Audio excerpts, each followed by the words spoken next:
Yeah. Clock that. Clock that. Yeah. Long time coming. This conversation between you and I. I'm like excited, but like low-key nervous. I am. Listen, we were saying just now that 30 minutes or even 45 minutes is simply not enough, but we will get through what we need to get through. Thank you for coming. To get us rolling, there are questions that I'm going to ask you, and I need you to attach either a word or a memory to them. It's semi quick fire. Okay. It's paste fire. We have paste fire in this household, yeah? So, yes, we ready? Yeah. Cool. First word, high fashion. Paris. Ibiza. Me. Backless red dress. Yeah, as it should be done. As it should be done. You had us on a chokehold with that one. Groovers Fund. It's Groove Fund. Freedom. And Aura Architect. Yeah, freedom. Again, freedom. Yeah. My girl? Yeah. You have been on my radar for the longest time. And what really got me leaning into you was TikTok. For many years, I've been following you on Instagram, and we were talking about your brand personality. Very much the girl who doesn't say anything but does everything. And your poignant voice on TikTok, with you being the aura kid, with you speaking about finance and artistry and just you being a person living in the world. We will get into that. But on the show, we take seriously the motto, the personal is professional, right? Leaning on the feminist tenet, the personal is political. Yeah? You are a visual artist. You are a lover of beautiful things, as you so put it. Yes. When did you realize that this is a calling for me? I call this the burning bush experience, leaning onto the Christocentric idea of the burning bush, Moses, this moment of, oh, hectic, this is who I'm meant to be. Yeah. When was that? I was in Houghton. I remember this very vividly. It was 2016, and I was working at a company, in a healthcare company, and I was laying in my bed, and they were paying me so well. I had bought an Audi, and I was living in Houghton, and it was like a multi-story apartment, and I was in my bed, and I was looking up, and I was like, is this it? Like, if I die right now, am I going to be satisfied with how I've lived? You know? But where did the dissatisfaction emanate from? I was just reading a lot of books, watching a lot of content. You know, I love self-help books. And they kept re-emphasizing, you know, if you're 80 years old, will you have regret or would you have gratitude with the life that you lived? Sure. And I was maybe 22, I don't know, early 20s. And I was in my bed. I was like, if I was 80 right now, would I have lived the life worth living? Right. That gave me sobriety. It felt like I woke up in my life and I was like, fuck, I need to do something, because death is something that can come at any time. And I think that gave me the courage to pursue things, like to what is it called? Go down the beaten path, you know, and at least try and see where things end up. Yeah. And that's how I got into painting and all the other stuff. So yeah, I was just having a sober thought about life and death. Sure. Yeah. Sure. On this show, Nene, we take seriously what it means to create on the continent. And we're speaking to someone who has continental resonance. Thank you. Take us through what it has meant for you to be South African in other parts of the continent.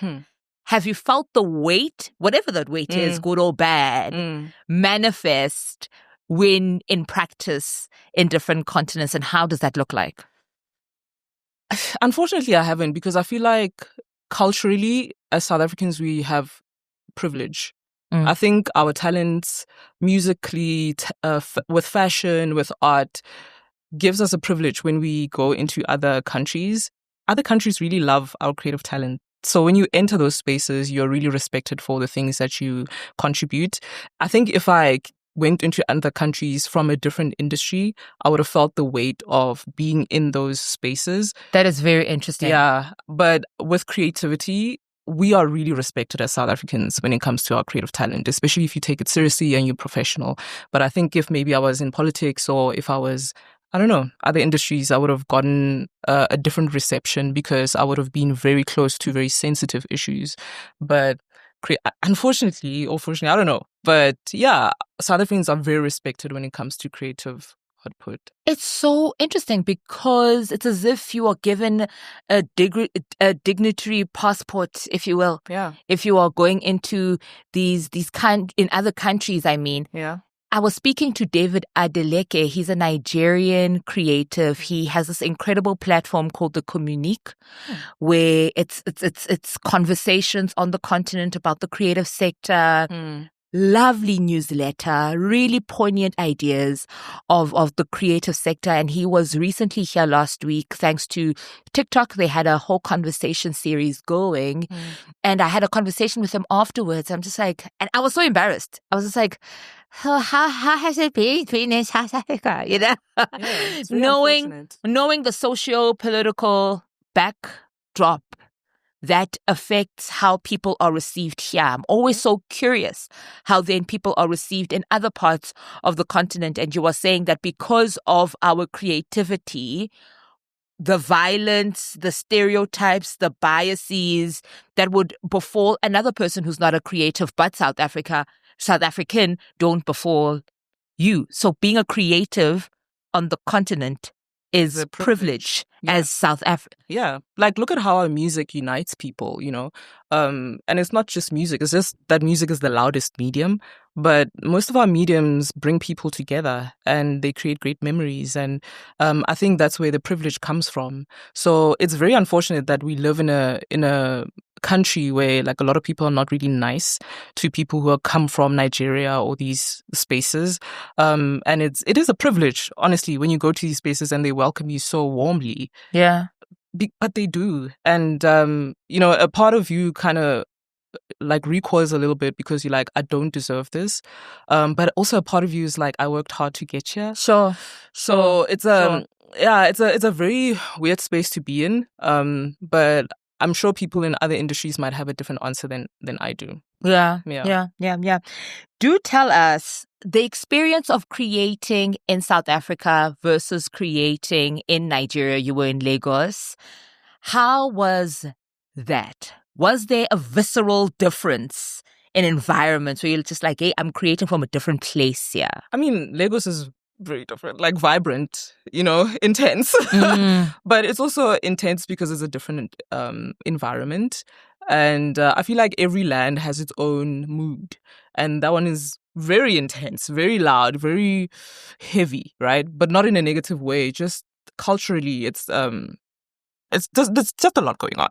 But I feel like if you go to any country, because I've created work also in Finland and I've created work in multiple spaces. It's just about having an intention. Yeah. And you're there to do a job. So if you have a specific intention, you kind of block the noise out because you don't want to be that person who gets to a country and then you don't get the job done. Yeah. It's kind of like finding that balance. But I think for me, the intention just masks a lot.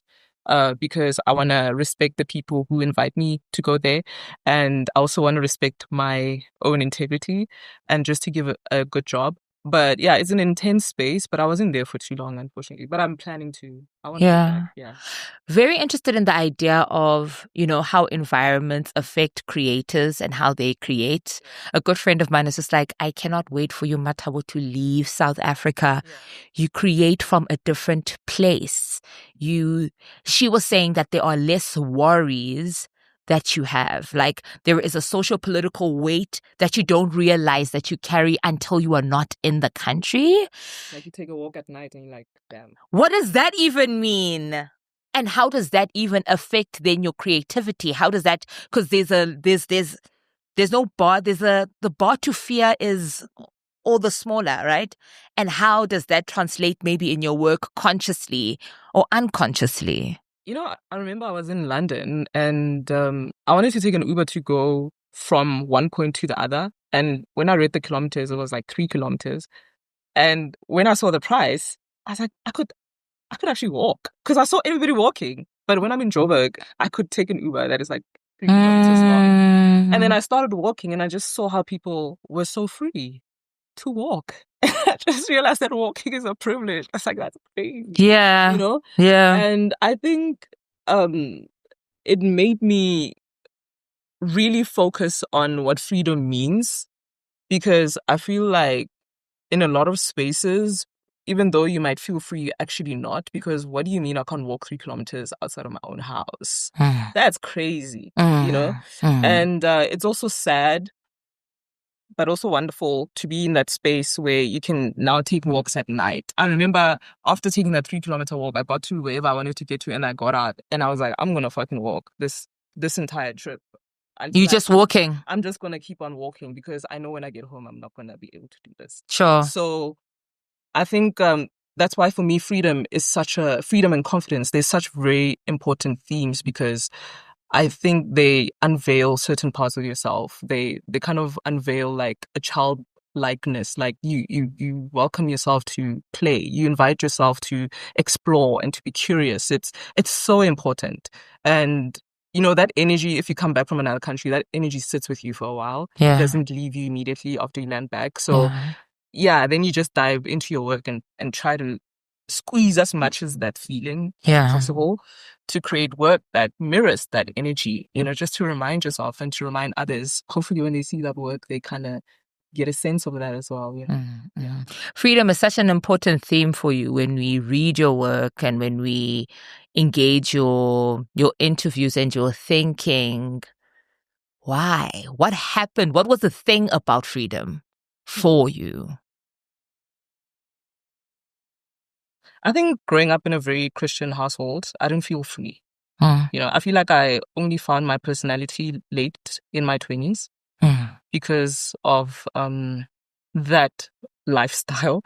Because, well, I can't speak for other people, but in my house, you weren't allowed to watch certain programs. You were not allowed to listen to certain songs. You know, as a girl, you were not allowed to go anywhere. You know, so just finding my taste was very important in my development as an adult. And I think that once I stepped outside of the house and I tasted what freedom felt like, it felt like a new world was open to me. And it led to a lot of successes. And I owe a lot of my blessings to finding that sense of freedom. I owe my creative output to that, my entrepreneurial output to that, my confidence to that, my sense of style to that. It's everything. And but I'm also, when I look back, I'm very grateful for that environment, because I feel like that's the reason why I'm very optimistic. And I feel like if I put my mind to something, I can do anything. Like, I feel like I have no fear because of that environment, you know? So yeah, freedom is very important. And I feel like a lot of people might not really take advantage of the freedoms that they really have. We have a lot. Yeah. And also thinking about freedom, though, in a environment, when we think of the industrial complex of visual arts, when we think about the value chain of visual arts in South Africa in particular, there have been robust conversations around what work gets put out, what work gets commissioned, what work becomes commercial. And I mean, this is my personal opinion. More often than not, you find that when the protagonist or the muse is a woman, a black woman at that kind of work sells, and people are trying to replicate the theme for consumerist interest, not genuine vibes. It's not giving genuine. It's giving, oh, that's where the bag is at. This where the black woman, na. And also because institutionally, it's so entirely, it feels small. Like, I'm just a consumer of art, right?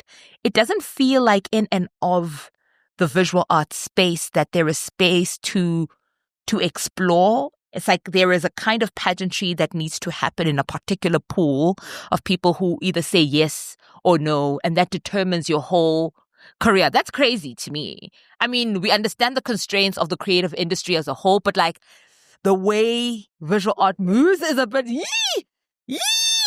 I get nervous and I'm not even a practitioner. How have you applied this tenet of freedom in you being an artist in South Africa, in you being an artist in Africa? Girl. I'm finally free now. Okay. I feel like when I entered the industry, I wasn't free because I didn't have the money to study fine art, right? So I kind of like hustled my way into the industry and applied my entrepreneurial hat to open doors for me. Okay. So no formal educational background. I was in Viz for like a month and I saw how much it cost. I was like, yeah. Juices. I can't do this. I can't afford this. But yeah, kudos to the people who can afford to go, but I couldn't afford to go. But I still wanted to be an artist and I hustled my way in. And honestly, I thought that art or the art industry was going to be the most understanding industry. The most accommodating. The most, experimental, most curious. I mean, we have people who are like that, but there are certain rules, unspoken rules to the game of art that I realized that if you clock them, you use them, you're going to be very successful. The one with female bodies, it's something that it's a discourse between female creators and female artists because everywhere you turn, you see a female body being painted by people who are not female. And sometimes I feel like we are robbed from so many stories and so many experiences because people choose the fastest way to get money.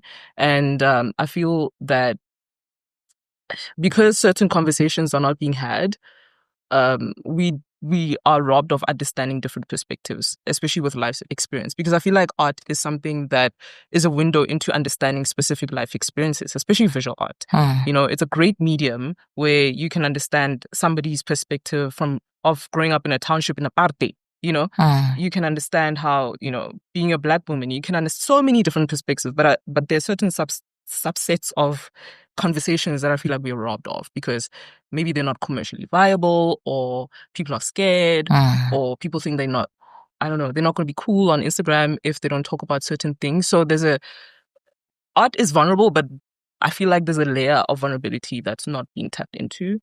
Because maybe I'm not exposed to those artists. Sure. I don't know, but yeah, there's certain dialogues I'd really love to see, honestly. No, same. And I think with this broad stroking around Black female bodies, it takes away from people who are actually interpreting women from a place of authenticity.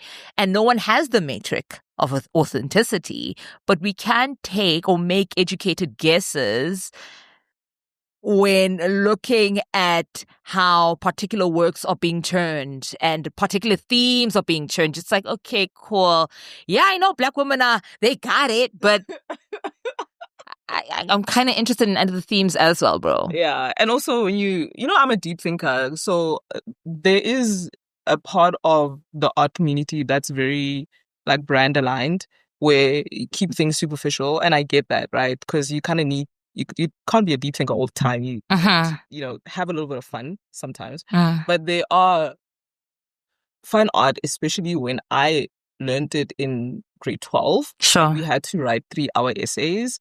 Imagine writing a 3-hour essays on one artwork. Sometimes I look at mine as well. I'm like, can I write a 3-hour essay on my own artwork? And especially people who paint women, and I look at the landscape of what women are having conversations about, I don't see it reflected in your work.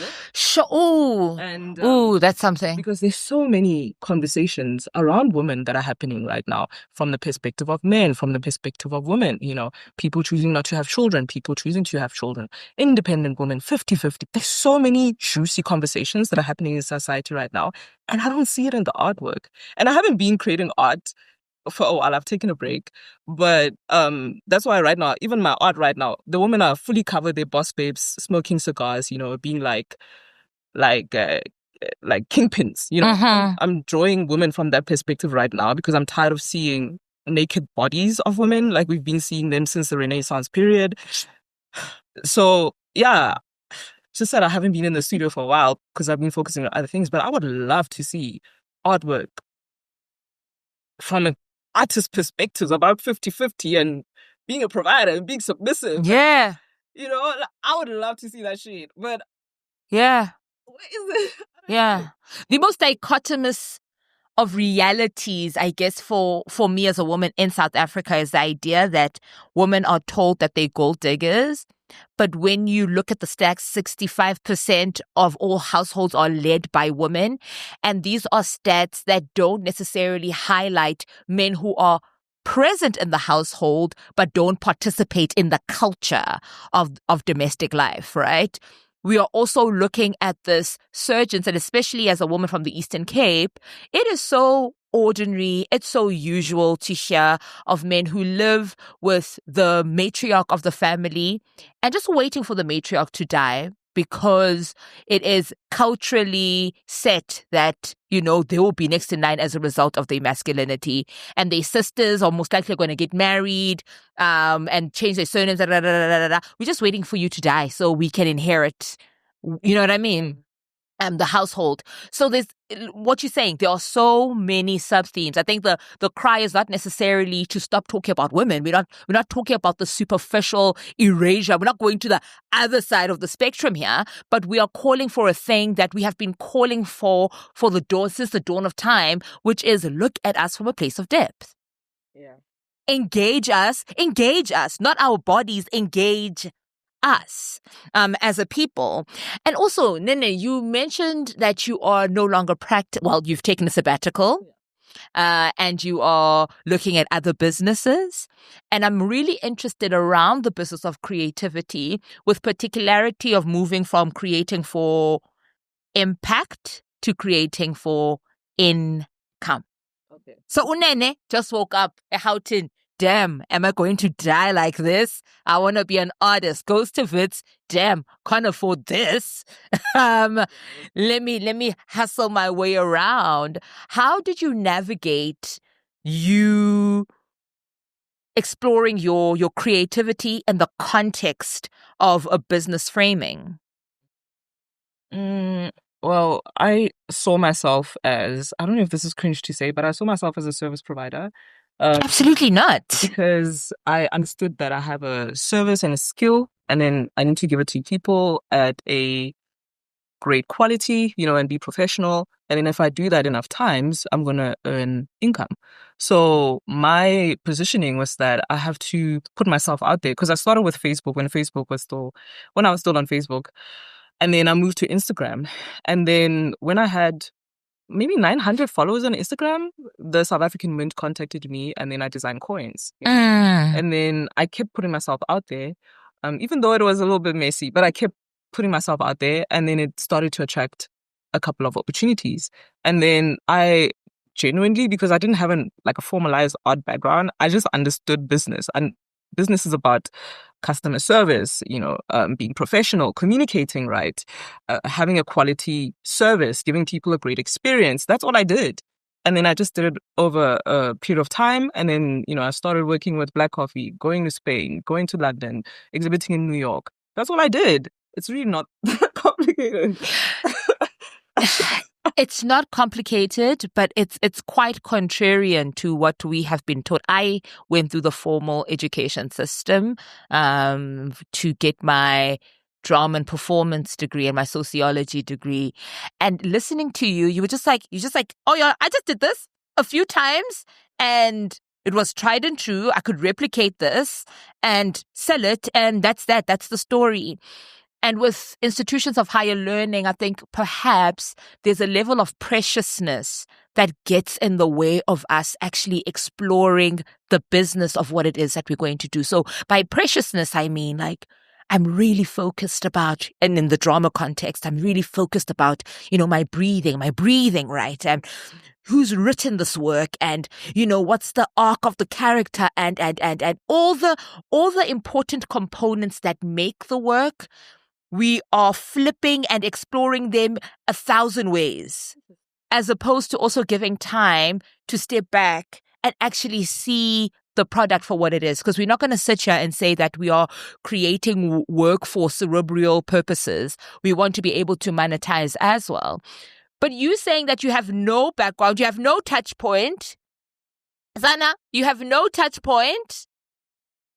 You were just looking at this from a financial point of view, if I'm going to leave this job that is giving me rack, I need to be able to, compensate for what I've put down in order to do this. I mean, it's a formula that I've seen that has worked. And I was like, why can't I apply this in the creative space? Why is the creative space so different? It's the same thing. Like you have a different way of giving a service. You have a different way of displaying your skill. But at the end of the day, somebody's going to compensate you because you are a human being who wants to live a dignified life. You want to pay rent. You want to pay for lights. You want to, be able to transport yourself. So it's the same formula. It's just that it's in a different industry. And that's all I had. Like, I didn't have the formalized education and the preciousness of it. I was just failing as I went. Yeah. And you weren't taking things personally were you? Yeah, I was, because I'm a perfectionist. Like I have a high standard for myself. That's where it came from, not just it wasn't from the industry, it was from myself. But I did come across people who are like, oh, you're just an Instagram artist, because people went to Wits and they don't even know your story, but because they went to these formalized educations, they feel like, your output is not as important as their output. But I don't judge creativity. We're all vessels and we all output in different ways. How God, if you believe in God, how God gives you that creative inspiration is not how it's going to be given to me. So how dare you judge that? But I have come across that kind of criticism where people are like, you're just an Instagram. I was called an influencer at some point. Now I own it. I don't care. But it hurt my feelings because I was like, I have sleepless nights. I don't sleep. I sleep all fucking day. And you're telling me that I'm an influencer. Oh my God. But now I don't care that much. But yeah, there is that, those two schools of thought in the art world where there are Instagram social media artists and the purists, where the purists look down on these ones. And yeah, there is that tension.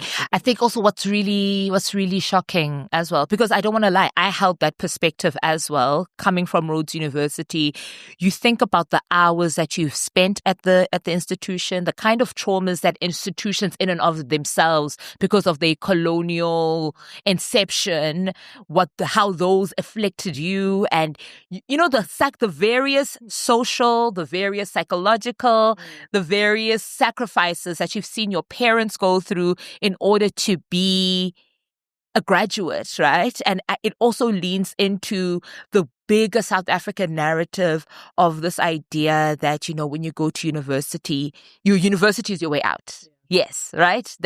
And then you fall into this and you do the things. You get your matric and you're able to even get a scholarship. Oh, my word. Wow. And then someone with 900 followers gets called up. Do you understand? Do you understand? What tlhaloganya, babe? What tlhaloganya, babe?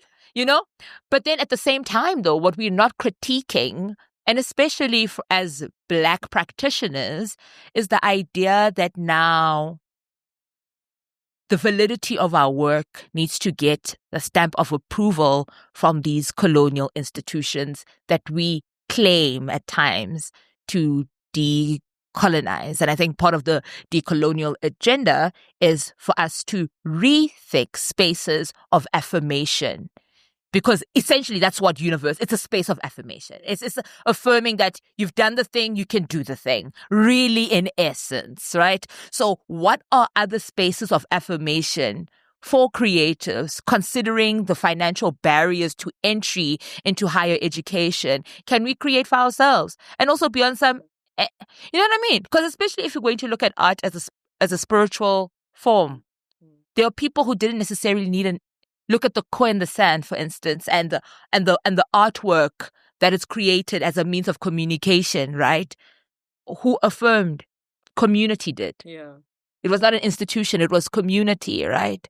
And I think having the likes of you, in many senses, really does trigger our internalized privileges and entitlement that has come with our proximity with historically white institutions.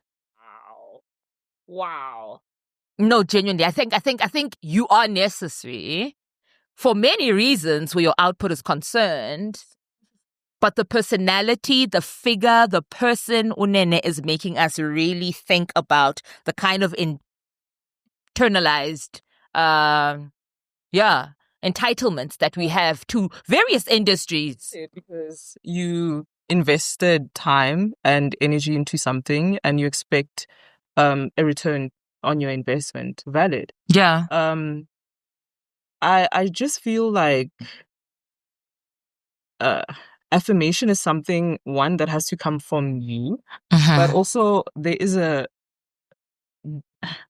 I don't know if many creatives suffer from this, but like we need to be realistic with how the world is structured. And it's something that I talk about a lot, especially in my TikTok. Like, I'm very creative. I feel like I have a good enough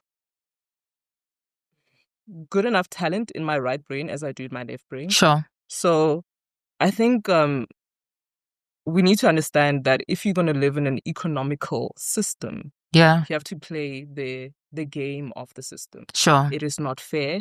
It is not nice. And can I do something about it? Hell no. I'm not like Winnie Madikizela Mandela. You know what I mean? I ain't got that Mandela clout. You know, I can't do nothing about this. I can talk about it, but I have no idea like which door to knock at to make this unfair system crumble down. Sure. No idea. Sure. So, as somebody who didn't have the privileges of studying in a university to study what the thing that I love, I'm going to study the rules, the lay of the land, and I'm going to make sure that I understand how the lay of the land is. I'm going to play the game. You know, I'm somebody, there was a point where I was very addicted to playing video games, and I feel like more women should play video games because video games give you a very realistic view of life. That's how I got from video games. I don't know what other people get from video games, but you are put into a simulation. You're put into a world. You have a certain set of skills. You have a certain level. And then you're looking at your environment and you understand that I need to finish this game. What do I have with me? Oh, okay. But to get to the next point, I need to upskill. I need to level up. And as I level up, things are going to get progressively harder. But you need to keep trying and trying and trying and trying and trying again. And then at some point, you're going to win the game. That's life. So that's the approach that I look at life. I understand that is not the approach that a lot of people look at life. And I've kind of made peace with the things that cannot be changed. I've made peace with them. I've made peace with it. This is hectic. You getting skill sets without understanding the lay of the land. Like it's like you given a shovel, but you don't know how to work the land. Or you don't look for a map so you can see where the sand is. But go to the concrete. And then you get mad when you see someone who found the sand. And because you're not, your shovel is hitting the concrete, you start to judge your own skill. And you say, I didn't have the necessary doing. You're not studying the lay of the land to find soft soil, to find the sand, so that you can apply your talent successfully and win. We all have skills, and this is what I believe. We all have skills. We're all good at something. It's just find your soft soil if you have a shovel. You know what I'm saying? So sometimes we are focused on the wrong spots. Nene, you say that it's important for us to find our soft soil as creatives, and we are looking at the Global Creative Summit happening on the 13th to the 15th of November.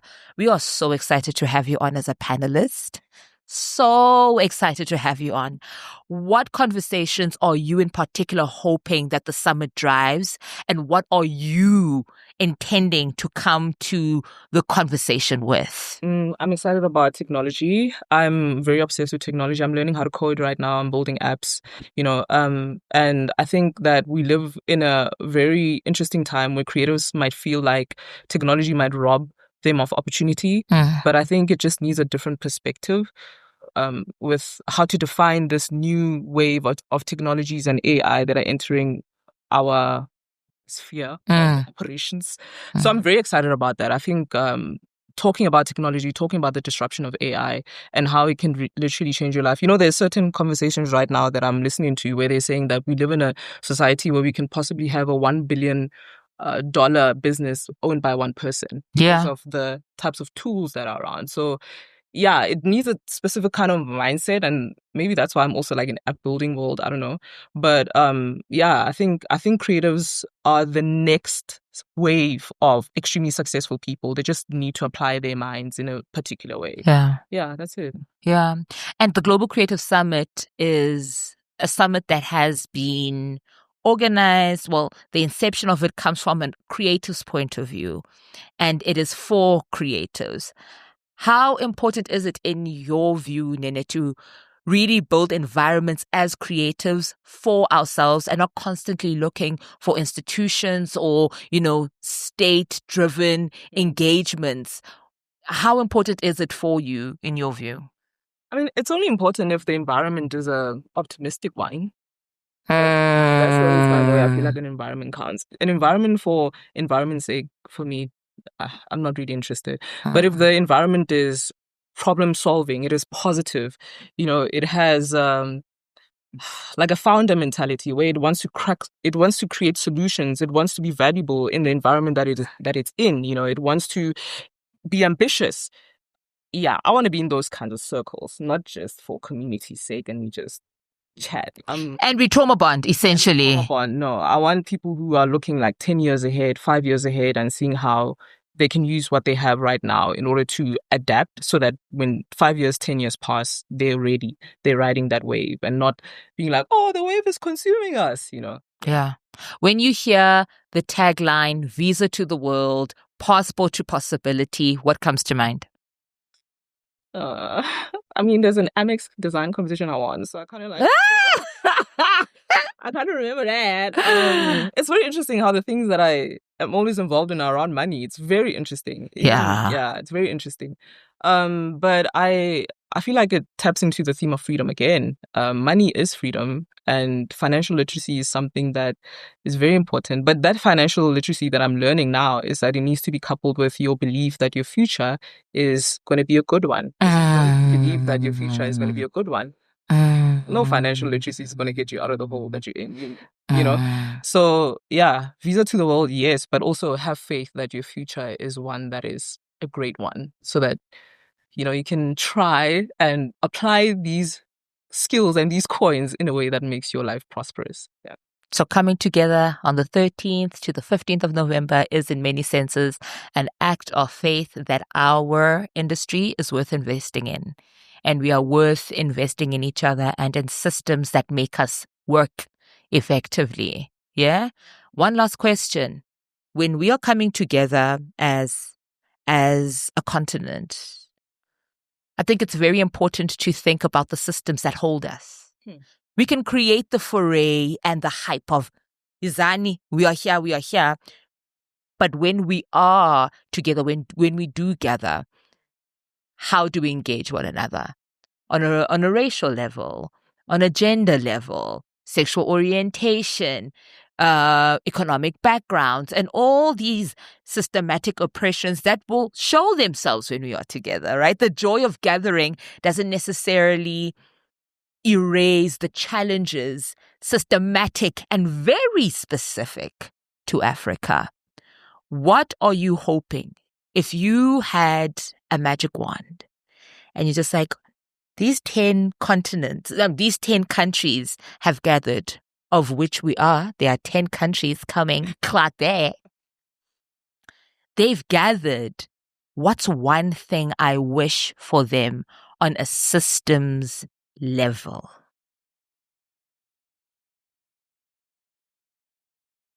With the African continent, especially with technology, we've been able to skip steps because of our demographics and our population. For example, the West had cell phones, right? We skipped the part where the cell phone was bulky. Yeah, it was here, but it wasn't as famous as it was in the West. We went straight to the touchscreen. We are able as Africans to skip steps in technological processes. And if we can be able to identify that step, like we're skipping a step right now, if you can identify that point, I think it's going to revolutionize our standing in the world because we have the largest group of young people and young people are the most energized, the most curious. If you apply them, if you place them in right spaces, they can literally change your country. And I think, if you believe in our young people and we empower them and we also give them hope, because I feel like, especially right now in our country, it can be very easy to lose faith because of how the government is doing whatever it's doing. But we need that faith back. We need that faith back. If we can give each other that faith back and look at the positive sides of the future, I think like Africa it's literally a powerhouse in the waiting. It's a powerhouse in the waiting. Our closing statements. You need art. Finish the statement. One sentence. It could be a statement. It doesn't have to be a sentence. Okay, you need art because art is a mirror and a reflection of your internal world. And it is something that can teach you about things that you may not be aware about. It can teach you how to be open-minded. It can teach you in a safe way to accept people that are different from you. And it can also bring you closer to your divine self. And art needs you because? Me. Art needs me because I am curious and I'm innovative and I'm a rule breaker and I'm not scared to stand out and to do the best that I possibly can. Such a pleasure having a conversation with you, meeting the Aura Kid in the flesh. How do people get a hold of you? Right now, I'm very active on TikTok. So yeah. Follow me on TikTok, Nene Mahlangu, and same handle on Instagram if you're into art. Yeah, that's where I post my artwork. I don't post my artwork on TikTok. Okay, awesome. Yeah. Good to have you. Same here.